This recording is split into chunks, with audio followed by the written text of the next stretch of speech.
अभी पिछले दिनों में जब संगठन की बैठक हुई, संगठन के विधायकों ने ये दर्द कहा कि हम किस मुंह से जाएं। जिले का डीएम, एसपी, थानेदार कभी हमें कुर्सी नहीं देता था बैठने के लिए।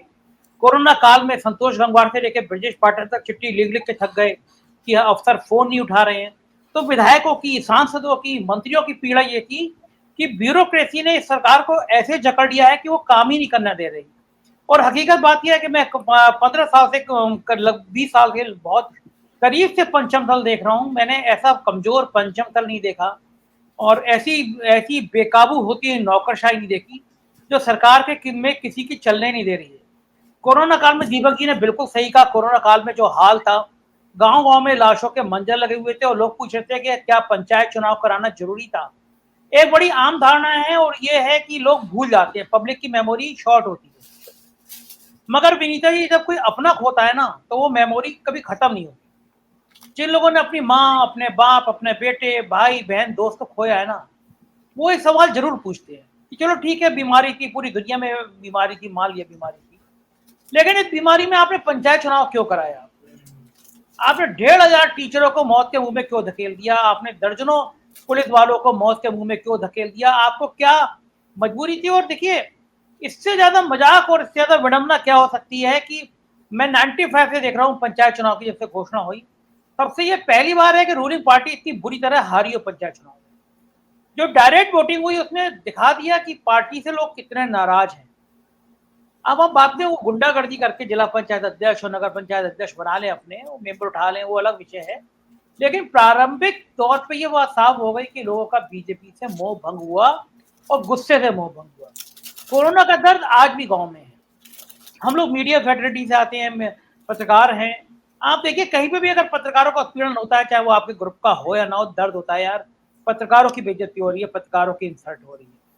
तो ऐसे में अगर आप किसानों के ऊपर गाड़ी चढ़ा दे रहे हैं, मंत्री का बेटा है, नशे में, आप सत्ता के नशे में आप गाड़ी चढ़ा देंगे और आप सोचे कि बलिया के किसान को दर्द नहीं होगा, तो ये आपकी बेवकूफ़ी की जाएगी, आपकी मूर्खता की जाएगी। नतीजा ये हो रहा है कि सिसौली में उमेश मलिक जैसा विधायक, पिटाई होती है उसकी, लगभग पिटाई होती है, गाड़ी तोड़ दी जाती है, काली फेंकी जाती है, कपड़े फेंके जाते हैं और केंद्रीय मंत्री कहता है कल से अगर यहाँ पे गिरफ्तार नहीं हुई तो कल से यहाँ पे कानून का राज होगा। लोगों ने केंद्रीय मंत्री से पूछा कि क्या 4 साल से अब तक कानून का राज नहीं था, अब अचानक कानून का राज क्यों होगा?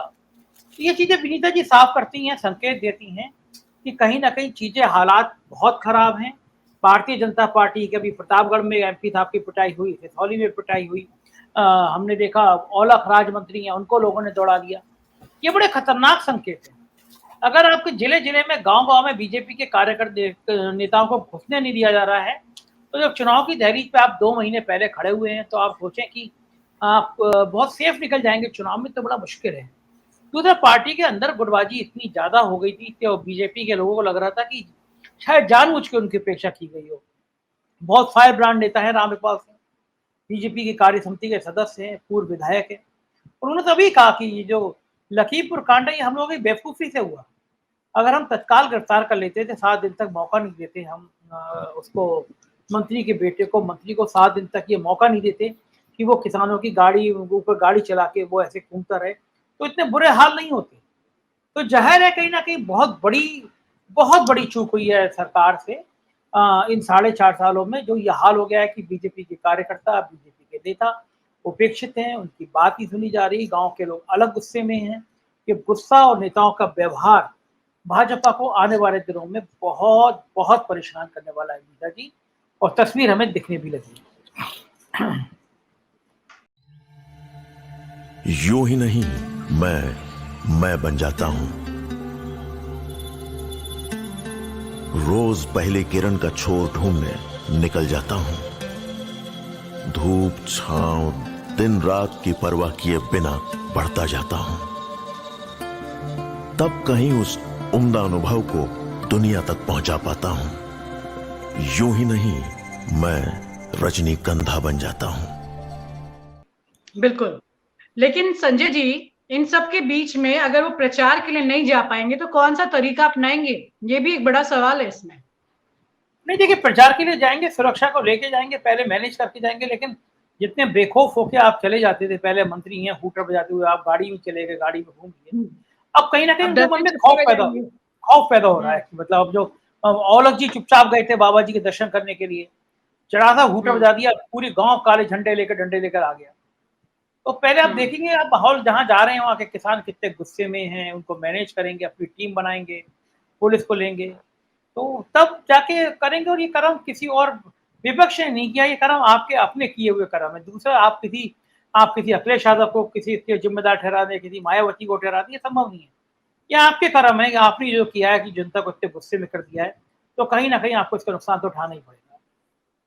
लेकिन इसमें अगर हम इकाइयों की बात करें, अगर खुद विधायकों की बात करें, तो विधायकों के ही खुद के ऑडियो वायरल हो चुके हैं कि उनकी कोई सुनता नहीं है। तो वो तो खुद ही एक ऐसी परिस्थितियां सामने रखे हुए कि हमारी कोई नहीं सुन रहा, तो हम काम कैसे करें। इस आधार पर भी तो जनता के बीच में जा सकते हैं वो। हाँ, लेकिन जनता का गुस्सा विधायक के संग तो सरकार से भी है ना। वो कहेंगे कि अगर आप काम नहीं सुन रहे तो आप कर क्या रहे हैं, आप इस्तीफा क्यों नहीं दे देते। एक विधायक ने, सीतापुर के विधायक ने तो ये कह दिया था कि अगर मैं ज्यादा बोला तो मुझ पर राजद्रोह लगा दिया जाएगा।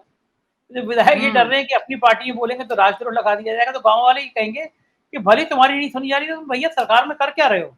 इस्तीफा तो यहाँ पे आके बैठ के गन्ने के खेत पे हमारे रखाओ, हमारे संग देखो गांव गांव में ये जानवर घुस के आ रहे हैं, पूरा खेत बर्बाद कर देने। विधायक जी बैठिए कभी खेत में हमारे संग, रात भर जगिए और भगाइए नील गायों को और सांडों को और बैलों को। तो ये जो मजबूरियां हैं, ये जो परेशानियां हैं गांव की, जिनको किसी ने समझा नहीं, वो आपको समझने की जरूरत तो पड़ी गई है विनीता जी। खतरनाक हालत है। आप सोचते थे किसान मूर्ख है, वो आपकी हिंदू मुसलमान, भारत पाकिस्तान, तालिबान, गाय गंगा पीपल, इन सब बातों में आ जाकर अब गांव वाला बहुत स्मार्ट हो गया है। उसके हाथ में मोबाइल है, वो जानता है कि चुनाव से पहले जिन जिन राज्यों में चुनाव होता है वहां हिंदू खतरे में आ जाता है। पहले दिल्ली का हिंदू खतरे में आया, फिर बंगाल का हिंदू खतरे में आया, आजकल उत्तर प्रदेश का हिंदू खतरे में है, उससे पहले बिहार का हिंदू खतरे में आया, गुजरात का हिंदू खतरे में आएगा। जिस राज्य में चुनाव होता है उससे 6 महीने पहले वहां का हिंदू खतरे में आता है, और चुनाव जैसे ही खत्म होता है उसके 1 महीने बाद हिंदू सेट हो जाता है। तो ये जो प्लानिंग है ना, मतलब कि हम अगर मुसलमान आ गए तो मुसलमान राज हो जाएगा।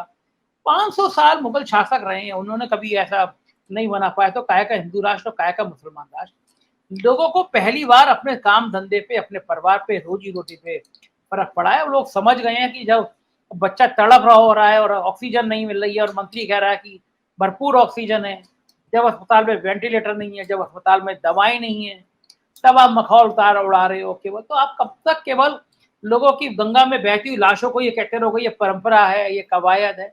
चेहरा सामने आ गया एक्चुअल में, मतलब जो चेहरा दबा छपा था ना, वो चेहरा समझ गए हैं। गांव गांव में बात हो गई है, जैसी चुनाव आएगा आप देखना ये कोई मुद्दा ले आएंगे जिसमें हिंदू मुसलमान करने की कोशिश करेंगे। और आप हमसे जुड़े रहने के लिए सब्सक्राइब करें YouTube पर, फॉलो करें Twitter पर और लाइक करें Facebook पर। और ज्यादा जानकारी के लिए आपको टाइप करना होगा सिर्फ न्यूज़ नशा।